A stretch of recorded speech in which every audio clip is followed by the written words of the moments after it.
Good morning, students. I am Anjani from Rhymes. Today, I will teach you the fifth chapter of SST of Class 4. The name of this chapter is The Coastal Plains and Island, यानी तटीय पठार और द्वीप समूह. Now, start the chapter. The Deccan Plateau has two narrow plains on the eastern and the western side. Deccan पठार के पूर्वी और पश्चिमी किनारों पर दो संकीर्ण मैदान हैं. The eastern coastal plains is bound by the Bay of Bengal. पूर्वी तटीय मैदान बंगाल की खाड़ी से घिरा है. Starting from Kanyakumari, it extends along the borders of West Bengal, Odisha, Andhra Pradesh and Tamil Nadu.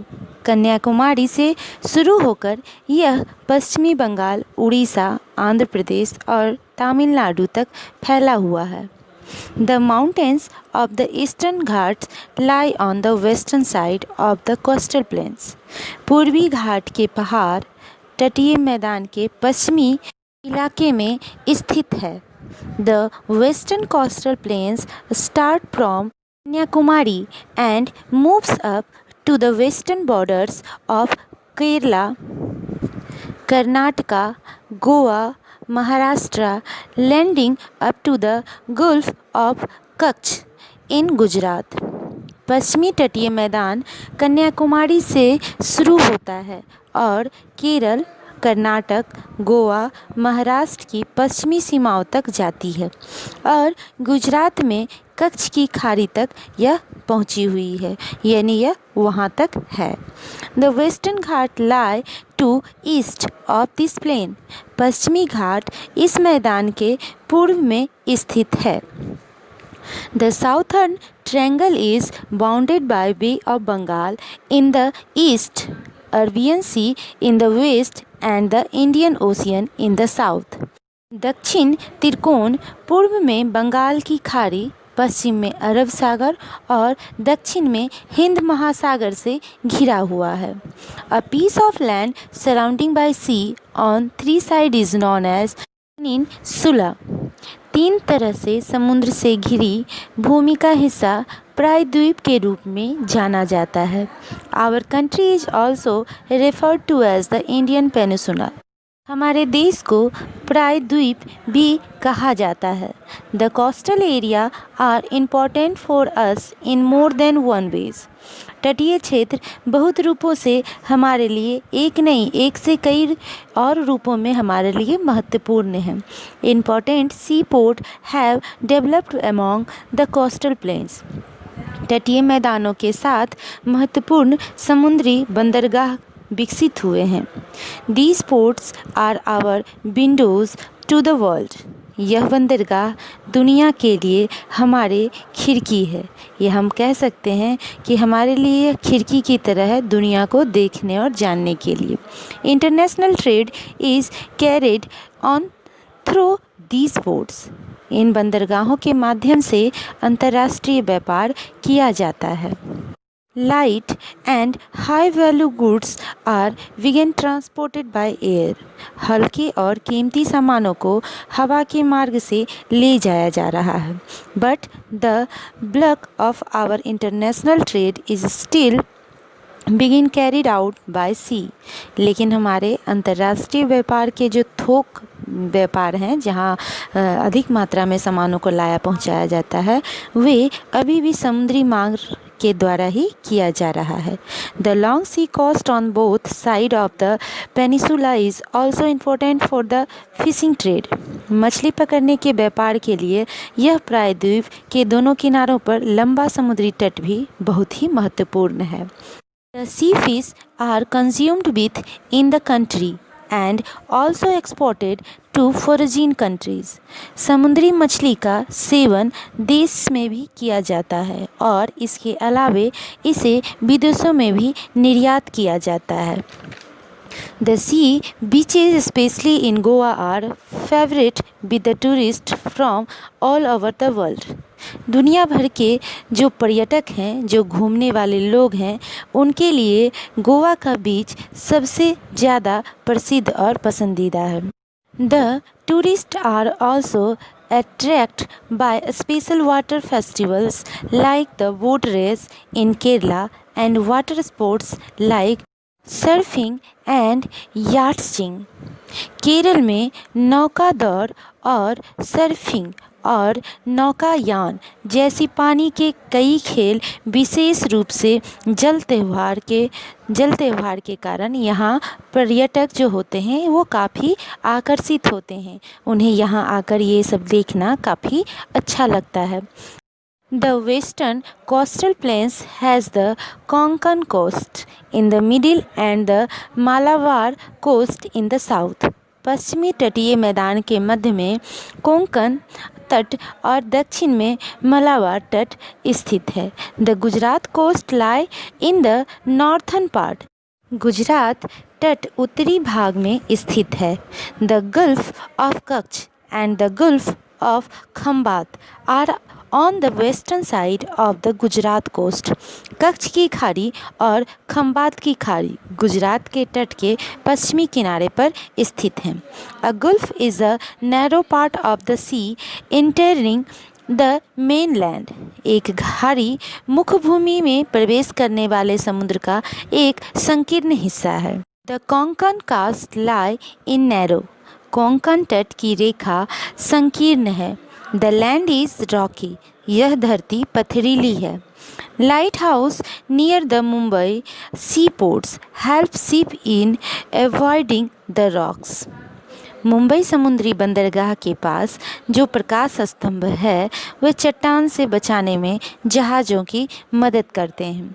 Mumbai the commercial capital of India lie on the Konkan coast. Mumbai Bharat की वाणिज्य राजधानी कोंकण तट पर स्थित है। The coast is rich in oil deposit under the sea bed. समुद्र तल के नीचे तेल को जमा कर रखने में यह तट प्रसिद्ध है। Minerals oil is extend from under the sea bed at Bombay high. Bombay high पर समुद्र की सतह के नीचे से मिनरल तेल निकाला जाता है। पणजी इन Goa and Cochin in Kerala are other important seaport on the western coast. Goa में पणजी और केरल में कोचीन पश्चिमी तट पर अन्य महत्वपूर्ण समुद्री बंदरगाह हैं। Lagoon are a special features of the Malabar coast.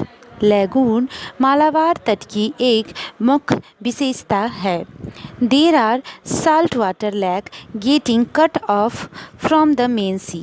ये मुख्य समुद्र से कटे हुए जल स्रोत हैं। The lagoon are connected with one other by canal. Lagoon नहरों द्वारा एक दूसरे से जुड़े रहते हैं। These water way are use for transporting goods by boats. इन जलमार्गों के द्वारा नावों के माध्यम से सामानों को लाया और पहुंचाया जाता है। The important sea ports on the eastern coast are Chennai, Visakhapatnam and Kolkata. पूर्वी तट पर महत्वपूर्ण बंदरगाहों में से चेन्नई, विशाखापत्तनम और कोलकाता महत्वपूर्ण माने जाते हैं। The eastern coast line is relatively broader. The coastal plains in the east are divided into two parts. पूर्वी तट रेखा अपेक्षाकृत अधिक व्यापक हैं और पूर्वी में तटीय मैदान को दो भागों में विभाजित किया गया है। In the north there are the northern Circars Coromandel coast in the southern part and extend from Kanyakumari to Andhra Pradesh. इसके उत्तर में उत्तरी वृत्त है। कोरामंडल तट दक्षिणी भाग में है और कन्याकुमारी से आंध्र प्रदेश तक यह फैला हुआ है। The main crops grow in the eastern plains are rice, sugarcane, cotton and tambaku. पूर्वी मैदानों में उगाई जाने वाली मुख्य फसलें चावल, गन्ना, कपास और तंबाकू हैं। These crops are raised mostly in the delta of rivers Godavari, Krishna and Kaveri. यह फसलें अधिकांश गोदावरी, कृष्णा और कावेरी नदियों के डेल्टा में उगाई जाती हैं। On the western coast, tambaku, groundnut and cotton are grown mainly on the land between the gulf of Kutch and the gulf of Khambhat. पश्चिमी तटों पर तंबाकू, मूंगफली और कपास मुख्य रूप से कच्छ की खाड़ी और खंबत की खाड़ी के बीच की भूमि पर उगाए जाते हैं। The Malabar coast is known for cultivation of coconut and bananas. Malabar तट नारियल और केले की खेती के लिए बहुत ही जाना जाता है। अदर क्रॉप्स इंक्लूड कॉफ़ी, पीपर, क्लव्स, जिंजर एंड कैज्यू नट्स। अन्य फसलों में कॉफ़ी, काली मिर्च, लौंग, अदरक और काजू शामिल हैं। Tea and rubber plantation are found at the bottom of Nilgiri and cardamom hills. Nilgiri और कार्डमम हिल्स के तट पर चाय और रबर के बागान को पाया जाता है। अब चलिए हम इस चैप्टर में पढ़ते हैं Andaman and Nicobar islands. There is a group of about 300 islands in the bay of Bengal. Bengal की खाड़ी में लगभग 300 द्वीप समूह का एक समूह है। These islands are part of India. ये द्वीप समूह भारत के ही हिस्से हैं।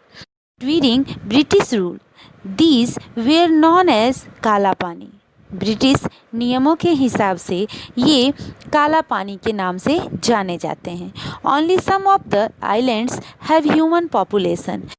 केवल कुछ ही द्वीप ऐसे हैं जहां इंसानों की आबादी है। The islands are covered with natural forest. ये जो आइलैंड हैं, द्वीप हैं, यह प्राकृतिक जंगलों से ढका हुआ है। The original natives of islands still live in a very primitive way.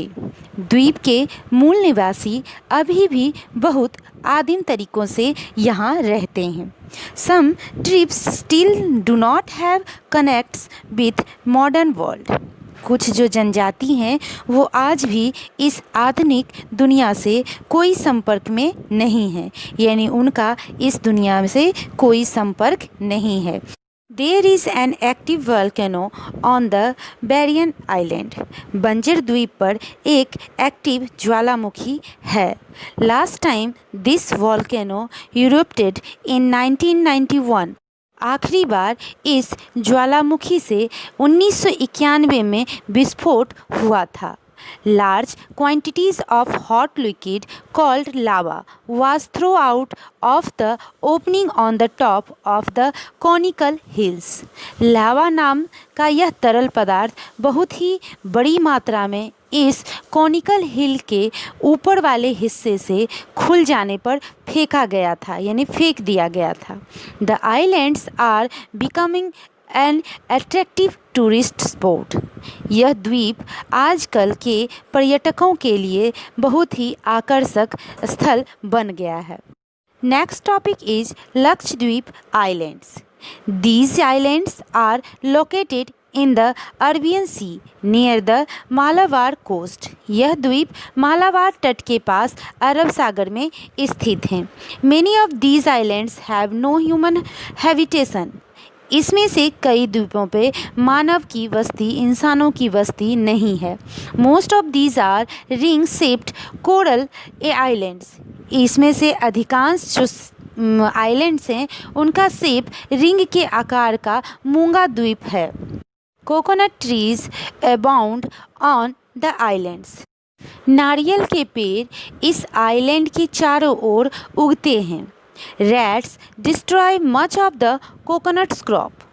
लेकिन अधिकांश नारियल की खेती को चूहे बर्बाद करते हैं। In this way we have learned this chapter. If you have any problem in this chapter, then you can contact to your class teacher. On the basis of this chapter, do question number A, B, D and E as homework. Your next video will be uploaded soon.